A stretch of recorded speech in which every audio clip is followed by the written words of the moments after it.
Well, you know what? I was walking the dog and I was trying to think of an analogy to kind of start this video off. And, Rangers is a bit like a soap opera, guys. There's twists, there's turns, there's drama, there's a storyline, there's a romance between the fans and the players and the players and the fans. And there's breakdowns between the fans and the players and the players and the fans. And it's becoming a little bit of a soap opera, isn't it? And, it's just an ongoing story until the season's end. And then even when the season ends, football is 24/7, 365 days a year. I think even Christmas Day, there is stuff going around as well.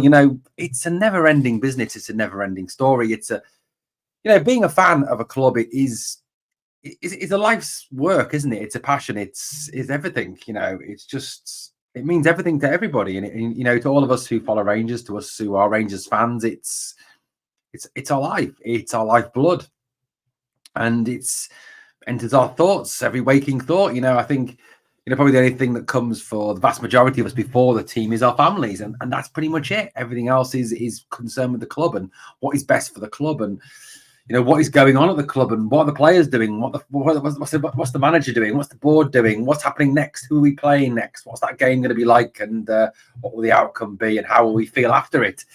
And how a result can kind of sort of mold your entire week, can't it? Next week, well, this week actually, isn't it? It's this weekend against that lot, a defeat, and we're all going to feel like shit for about a week, if not longer. A victory, and we're all going to feel on cloud nine for a considerable amount of the future until the end of the season, until whatever unfolds. But you know what? Let's talk a little bit about this ongoing soap opera that seems to be Rangers at this moment in time. We're going to talk a little bit about the alleged Fabio Silva, Alex Ray bust-up, which has been reported by a number of media sources. We're going to talk a little bit about the Todd Cantwell mystery that is going on, the whole debate that started over his Instagram story, and how some people on social media get far too wound up and carried away with the whole process. Or even when you ask a question, it gets just taken out of proportion. And a little bit on Nicholas Raskin, now he's back, now he's fit. What could he bring to the team? How could he help us going into these final games of this season, the final league games post-split, and obviously the cup final against that lot at Hampden Park. Right, guys, and also at the end of the video, I want to talk a bit, obviously, about the channel, what the future of the channel is, and about sort of my involvement, obviously, as well. Well, let's start off by talking about this alleged bust-up between Fabio Silva and Alex Ray. It all stems allegedly from this gesture, from the whole this whole celebration that seems to have caused a great deal of controversy, a great deal of debate within the Rangers family. A lot of fans took exception to it. A lot of fans have thought that Silva was way out of line doing what he did. A lot of people think that this was targeted at the fans because of, the fact that in the Broom Loan there are no media types. It is all fans. The fact that he did, do the hand gesture to the fans, that he did the shirt gesture to the fans, and did not turn towards any of the media within Ibrox. Fabio Silva has since apparently denied that it was aimed at the fans. He said it's not at all aimed at the fans. Or is this a bit of an attempt at damage limitation? I don't know. Now, there was a story that was tweeted out by a number of sources and reported by a number of sources post this game, and this was what was put out.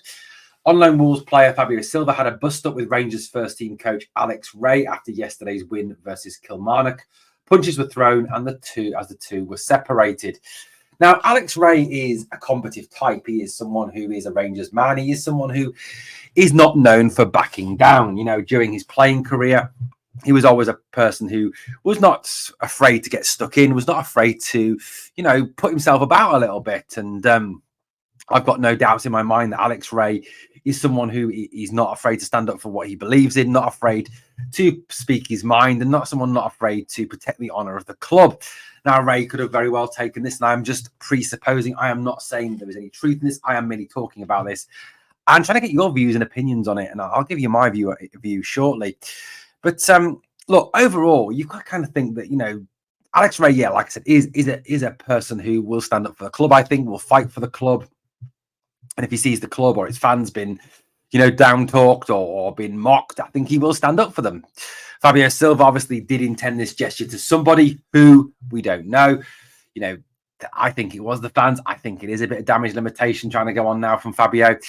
As to whether this actually happened, I think, look, none of us know. The only people who will know exactly what happened in this instance post-game are Alex Ray, Fabio Silva, and the people who saw the incident and were involved in the alleged incident. It is alleged. It's not a fact. It is purely down to speculation at this moment in time. I can see it happening because, look, what goes on behind closed doors in a changing room, at a training ground, at a football stadium, who knows? We know that at times tempers are flaring. We know at times tempers are on edge. I mean, you only have to listen to some of the very famous stories about Graham Souness from his time at the club. The fight with Ian Durrant, for example. Or even for Manchester United, Alex Ferguson throwing a boot at David Beckham. Roy Keane stories about some of the things that he did to trainees and so on and so forth. But look, we all know that what goes on behind closed doors tends to stay behind closed doors as much as possible. And sometimes, yes, this does leak out. Now, like I said, we don't know what happened. And we probably never will unless one of these two produce an autobiography and it's written in there. But look, at the end of the day, these stories are going to come out. I think part of it will be the media. The media are very ready to seize on anything that happens at our football club. The media are very quick to down talk anything that happens at our football club. It does seem that the media have a bias towards the other side of the city. They do have a favoritism of the green and grey side, and anything they can do to down talk Rangers is always put into the media. It's just the way it is. So look, is there any truth in this? You know what? I don't know, and I don't really care. I genuinely don't care. As long as both these parties go and on giving their very best for the club and working as hard as they can till the end of the season, and then obviously Alex Ray next season, Fabio Silva will be somewhere else, continues to work hard for this club. I don't give a monkey's what's happened off the pitch, as long as the two of them actually put in the effort for our football club, for our shirt and for our crest and for our fans. I couldn't give a toss. But guys, let me know what you think of this alleged bust up between the two. Now, whilst we're talking drama, whilst we're talking social media drama, let's face it, there is one man who the whole element of social media drama seems to follow around no matter where he goes. He seems to be constantly followed by social media drama, and that is Todd Cantwell. Now, I admit that in the past, Todd Cantwell has perhaps put some stuff on social media that he shouldn't have done, and has kind of earned himself a reputation through what he has tweeted out or what he's posted on Instagram stories, or what he's said or done. And he does have this nickname that unfortunately the side of the city have given him, Tik Tok Todd. He doesn't help himself at times, and I think there's a number of our players that don't really help themselves at times off the field with what they say. And I think there is a very strong feeling within the fan base that a lot of people feel that these players should be doing their talking on the park and not off it, and certainly not on social media. I mean, look, it's unfair to say that this is just a modern player thing, because look, social media didn't exist back in the days of Graham Souness or the first of Walter Smith's era. Certainly not, in the days of John Gregg and Colin Steen. Certainly not in those days was there any such thing as Twitter or Facebook, or I think the first thing ever was MySpace. Those of you who remember the old MySpace thing. But social media is very much part of modern young people's lives. And I've got two teenage daughters, and both of them are constantly on Instagram and Snapchat and Facebook and TikTok, and it's always, everything's posted all over there, and that's just the young people's way of doing things. But I think there is a feeling within the fan base that there is a whole thought that the players should kind of keep off social media during the season, and not perhaps post stuff that can be misconstrued or stuff that can be taken the wrong way. And I think what we've got to accept, and I think what you have to accept as a player when you play for a club as big as Glasgow Rangers, is that whatever you post on social media will be examined in minute detail by the media. Whatever you write, whatever you publish, if it is not just a family photograph, it is not a picture of you and your kids, or you and your missus, or you in a restaurant. If you write something on a story or on something, it will be examined. It will be fine-tooth combed. It will be read into. Whether that is not what you meant or whether that is what you meant, it will not be looked at like that. Now, Todd Cantwell has posted something on his Instagram story this evening that, look, could have a very innocent explanation, but could also have a team explanation. And the problem is here, and look, this is so difficult. Personally speaking, personal speaking now, I believe absolutely fundamentally in freedom of speech. I believe absolutely fundamentally in the Western way of life, in democracy, in free expression, in free, and all this stuff. We still, for now, live in a country where there is freedom of speech to some degree. And I believe that you should be allowed to say whatever you want, and that often it doesn't happen because, whatever. And I don't want to get into politics particularly, but Todd Cantwell put this on his Instagram story. A bird can't fly in a cage, and then a song tune. Now, look, I get that is a song lyric. I understand 1,000,000% that it is a song lyric, that it is from a song. But you can also kind of see as well, and maybe I'm putting 2 and 2 together here and getting 5. And look, feel free to say that, but I'm not criticizing Cantwell and I'm not calling him out for this. What I am saying is that players do need to be aware that the Scottish media, the biased Scottish media, particularly, those organizations and those pundits that are very much pro the other side of the city, will take this and will spin it. And no matter what Cantwell meant by it, will use it as a stick to beat him with, and will use it as a stick to beat the club with, because that's what they do.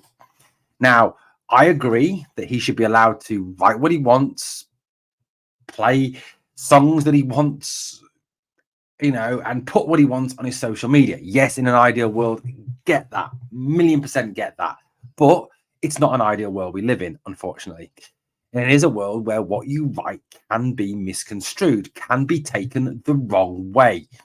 Now, given the fact that Cantwell this season has had, run-ins with the manager over his positioning, was hooked after 30-odd minutes against Aris Limassol, has kind of been limited in what he can do by how he's been asked to play in recent weeks.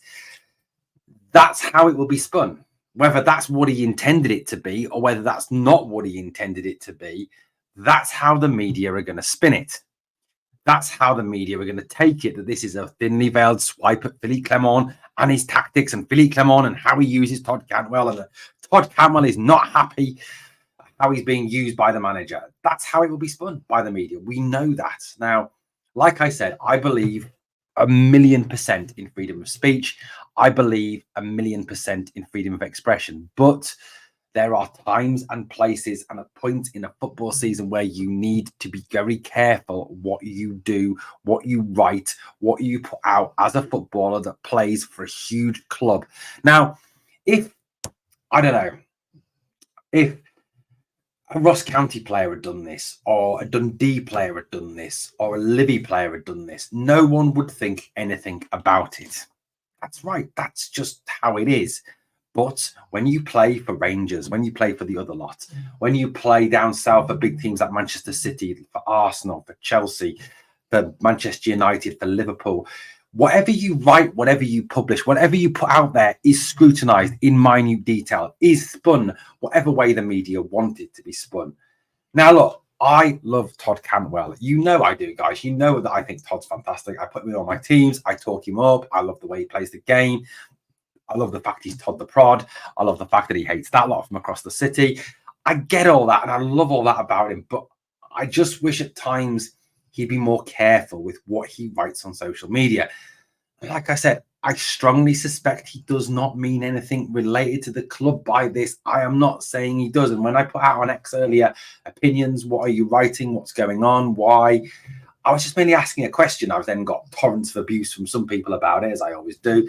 But look, I'd love to know if there's a hidden meaning and what he wants to say by this. It is an interesting one. I know, as someone who has in the past used song lyrics to express feelings, emotions, you can sometimes do that. So is there something in it or something not in it? But I don't think it's club related. I genuinely don't. But unfortunately, it will be spun that way by the Scottish media. Guys, I'd love to know your opinions. Drop me a comment. Let me know what you think. Okay, let's talk a little bit of Nicholas Raskin. Now, Nicholas Raskin has missed a massive amount of this season. And it's such a shame because, look, if you look back at Raskin at the end of last season, many of us thought that this was a brilliant player, someone who had a massive future in the game, someone who would go on to play at a very, very high level. Certainly performances for Belgians and 21s, Were very good towards the end of this last season for Rangers. Again, he was very good. This season, he's been very disappointing, and he's coming from a lot of criticism, not only by media analysts and pundits alike, but also by our fans as well. And look, we know our fans are highly critical. I mean, let's face it, Richard Goff, I think it was, once said that, at most clubs, you're as good as your last game. At Rangers, you're as good as your last pass. And Gaza once joked you could be 4-0 up, but if you don't nutmeg 3 players and then smash it in the top corner, you get booed. That's how it can be at times. And I think Raskin has perhaps kind of fallen victim to that. Now, Nicholas Raskin, in terms of his season, obviously, as we can see, has not played a great deal this season. 27 games this season, 1 goal, 1 assist. He's played 14 times in the SPL pre-split with 1 goal, 1 assist. 1 time post-split, that sub-appearance against Killy on Sunday. 4 times in the Europa League. 4 times in the European Champions League qualifiers, including that game away in Servette, where he was absolutely outstanding, and 4 times in the SFA Cup. Now, Raskin is a player who has, I think, bags of talent, bags of promise, bags of ability. And perhaps he suffered, I think, a little bit from the emergence of Diamande, and Lundstrom has been kind of the 2 that go to, and also the emergence of Dujon Sterling as well. His injuries, yes, have held him back. Whatever we may perceive that Philippe Clement thinks of him, and none of us actually know what Philippe Clement thinks of him. Only Philippe Clement and Nicholas Raskin will know what he is, how he is thought of, and what esteem he is held in at the club still. But Raskin, I thought, when he came on Sunday, did a very good job. He used the ball well. He got forward. He joined up with the midfield and the attack very well. And I honestly think that he is a player that can play a role towards between now and the end of the season. He's a player who has the ability to burst beyond the front line, has the ability to go box to box, and kind of a player that Rangers have been missing, the player that Jose Cifuentes was supposed to be. It's all about getting the best out of him and using and finding his best role. And I hope that Philippe Clement can do that. You watch Raskin play, and there's no doubt there is a good football brain there. It's just finding it and getting it to kind of harness it to get the best out of it. And like I said, he uses the ball well. He will break on beyond the striker as well. He can break through that low block with the way he breaks from midfield. He is a kind of player who I think can have a useful role going forward between now and the end of the season. But it's what Clement wants from him between now and the end of the season. Personally, like I said, I'd like to see him used. I don't know if he will be, but I could see, him and Diamande having a decent role together, him and Sterling having a decent partnership together. I think he gives you a number of options, but I don't think, a lot of fans think he's a 6. He's not a defensive midfielder. He's not a holding player. That's not who he is. He's a player who will go box. He's more an 8 or a 10. Or perhaps not a 10, but he's more in that 8 role, where it likes to go box to box, the Lampard-esque, Gerrard-esque kind of player. Not that he's on the same level as Steven Gerrard, but look, that's the kind of player he aspires to be, I think, in the way he plays. But it's up now to us to kind of try and harness the best out of him. And, the situation is this. Realistically, the club needs to clear out this summer, but we cannot clear every single player out because it is just not practically possible. We won't have the money to replace them all. The clubs won't necessarily want all these players. So people like Raskin have a future here. They're still under contract. We need to try and get the best out of them this season, next season, and going forward. Again, guys, let me know what you think about Raskin. Okay, guys, in terms of this channel. So this channel is my channel, my one and only channel. It is my main channel. It is my passion. It's what I'd love to talk about. You all know that I've been a Rangers fan since 1986, 87. You've seen the pictures, images, etc., etc. Yes, I still get abuse online about the fact, I'm a Rangers fan, I'm a Rangers fan. Shut the fuck up. I don't care what you think.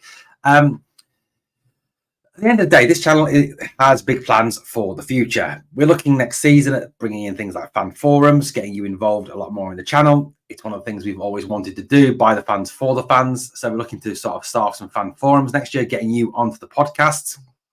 That's one thing for next year. Getting regular podcast slots so that you know when to expect the podcast and when they're going to be coming up. Obviously, live streams, footage from the ground, interviews, etc. All these are in line for next season. Some of you asked about merchandise. Again, that is something I'm looking into. But, one of the things that's sometimes leveled at me is this. I want to just address this straight up now. People say, oh, you're milking the blue pound. How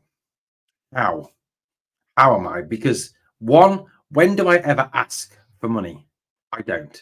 Number two, right?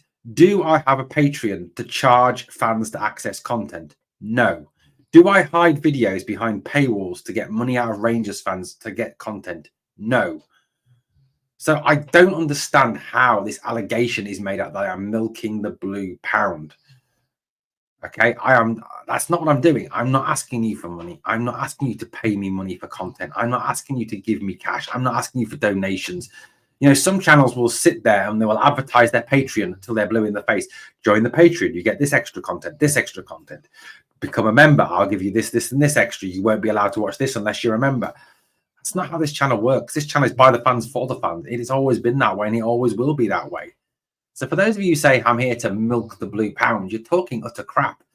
And explain it how you think that's happening. Because like I said, I don't charge for content. I don't have a Patreon. I don't ask for money. So compare that to some of the other podcasts across the whole football world and how they ask for money, how they charge more money. Yes, I have a membership scheme, but I don't overly push it. I don't say that you've got to become a member to have this. It's 99p. That's hardly anything. You look at what some people charge, $3.99, $4.99, $5.99 a month. I'm not doing that. So please explain to me how I'm milking the money out of Rangers fans. I'd love to know. Anyway, thank you for watching Glasgow Rangers Nation, guys. Please obviously smash that sub, help the channel to keep on growing as we look to get to 6,000 subs by the end of the season. A reminder, you can find us on loads of places on social media or scrolling on the bottom of the screen now on X, on TikTok, on Instagram, on Facebook, loads of places you can find us. And as always, on the way out, two things I always ask of you. Number one, smash the like. And number two, remember always, we are the people.